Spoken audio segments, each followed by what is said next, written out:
between nature and culture, it's much more fluid. It's more fluid. And forests are from the Vedic, when you look at the Vedic ritualistic tradition, forests become the first site of resistance.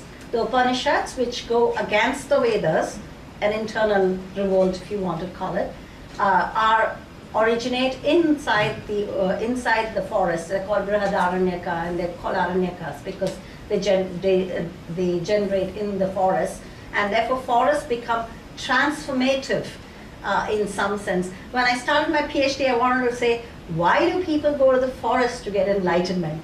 That was my PhD topic. So for those who are going on their PhD topics and wondering where they're going to get, they'll get there somewhere. But this was my first question, and I'm still trying to answer that, because in the forest lies this wealth of wisdom, which still talks about a kind of a deculturing of yourself, making yourself natural and being with yourself. I think a phenomenological understanding of that would be very, very interesting, and that's why I'm looking at environmental hermeneutics to look at what meanings do nature hold for people in the Upanishads, because that's a completely different kind of a worldview, even within the dominant Hindu traditions, without the later Quranic and other traditions. And thank you for pointing that out. It was a good point. Is there in the traditional Indian culture different views on what sacredness is, and like is there a different perspective offered in what is sacred, like, or what consists of being sacred, like in A different and alternative perspective? Yeah, like isn't there different views proposed of what sacredness is? I kind of like summarize the views. It's about objects, it's about this. But one common thing that you would recognize is that sacred is not about non-use. You would use different sacred objects in different ways.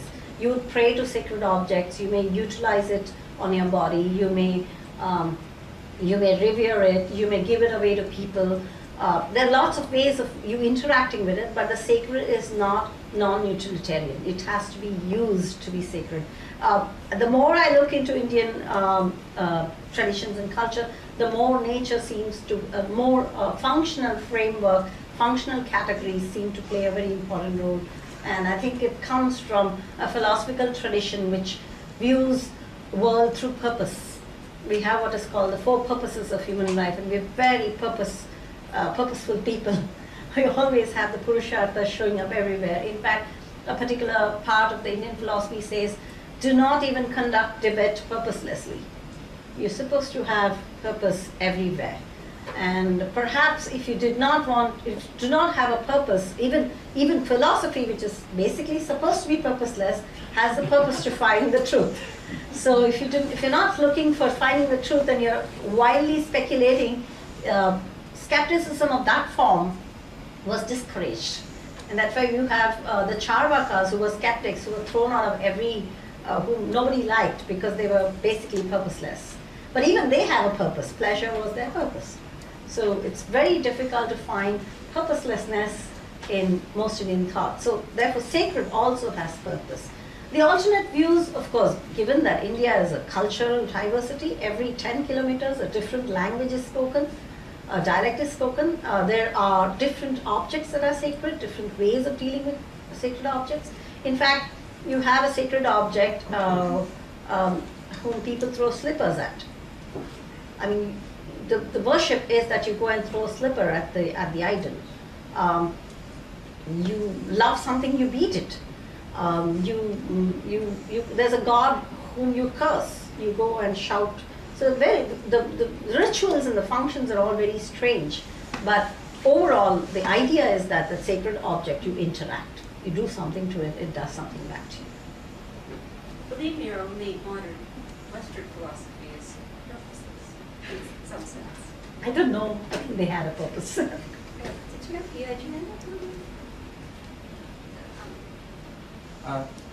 One of the Western philosophers that talk about India is Hegel. And if I'm right, Hegel looks India as a superiority of nature over human being. And what is interesting in your presentation for me is that it seems that it's the opposite direction, that human beings do everything they want in nature. Even the sacredness of nature is a work of human beings. If they polluted the nature or sacred it, everything is done by human beings. Is it right for you? Yeah, it's true. It's Hegel didn't come and study with us in India, so there's a lot of what we call the revival of the Indian philosophy post-colonial era, and particularly now. Some of the texts are still not translated, as I was telling Sonia. Work is very hard, and we're just starting to articulate critically, because a lot of thing is just now in the descriptive phase. So just to start to articulate something critically is taking a lot of place. The world is humanized. In fact, we start off by talking about the cosmos as a human being. The whole world is a Purusha. It starts off by being a person. So personhood, and not a personhood as a personal personhood, but a universalized personhood, which is a very peculiar category. The Purusha, or the great cosmic person, is not a huge human being as we imagine it, but what they're trying to make sense of is a universal personhood, which goes into, it's very easy to say it's microcosm, macrocosm. It's not as simple as that. It's basically a person who is in every individual, but at the same time, I think it's easier for me to invoke philosophy of biology concept here, the concept of a species, where it's not a natural kind, but it's an instantiation of, everything is an instantiation, everything is an individual, but you're talking about population. So it's easier to understand it from that perspective, the universality of personhood. And therefore it is deeply humanized, and I'm hoping that more work will be done where people will look deeper into more areas. I told you I'm just laying the first ground maps, and there's more explorations possible into each and every aspect of the talk. In fact, you can go and explore every myth and every story and look at every aspect of it, and you will find different stories, different things. The medicinal myths are the most wonderful. I've started looking at some of them. Ayurveda has topography, so there's lots of study to be done, and it's very interesting. Being a researcher and a pioneer researcher around sacredness in India, has there been one thought or landscape that has influenced the most and directed your work in that field, or The Himalayas. personal bias? The Himalayas. I'm totally biased towards the Himalayas. I stayed there for a long time. I worked with the people there. For about 7 years I stayed in the Himalayas. Something that the mountains do to you, I guess it gets into your blood, and hardly ever, 2 years and I'm itching to go there. It's something that happens fundamentally to you. So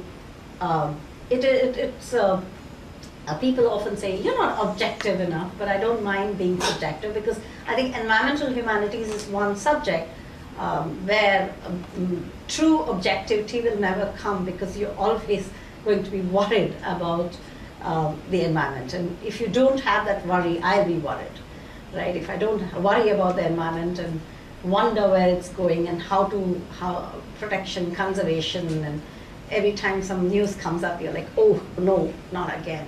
So if you're not doing that, then it's sort of, I think this is where, I think, for me, philosophy becomes more subjective and ethical and moral, rather than the abstract, removed from the world kind of philosophy that the spirit engages in. So I think in that sense, the Himalayas have influenced me. The magnificence of that, of the mountains, even when it is messy and dirty and everything, that the Ganga is the Ganga. If you go and see it in the Himalayas, you will forever be changed. So if there's one place you should go to the Himalayas. It's like a little like Canada, so there's enough snow and cold. But the Himalayan snow is not like the Canadian snow. It's a pleasant snow. Yeah. Lots of more expensive. It's nice. Thank you very much, Meera. I should note that this is a talk for the Critical Thinker series, but it also opens a workshop that we're having called Journey to Elsewhere.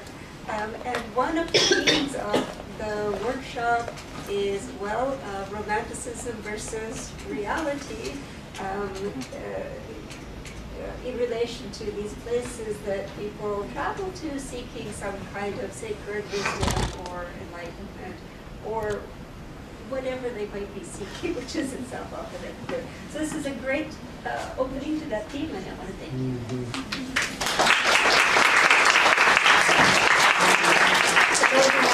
Right, that's my email address. That's a blog that our students run, and all our center activities are up there. We have a channel, quite a lot of Indian philosophy going on there. Okay, This is my final word. Yeah. that's great. Thanks, Meera. And now we'll have a little bit of a reception, and so please stay and have some cheese and some drinks and some further conversation.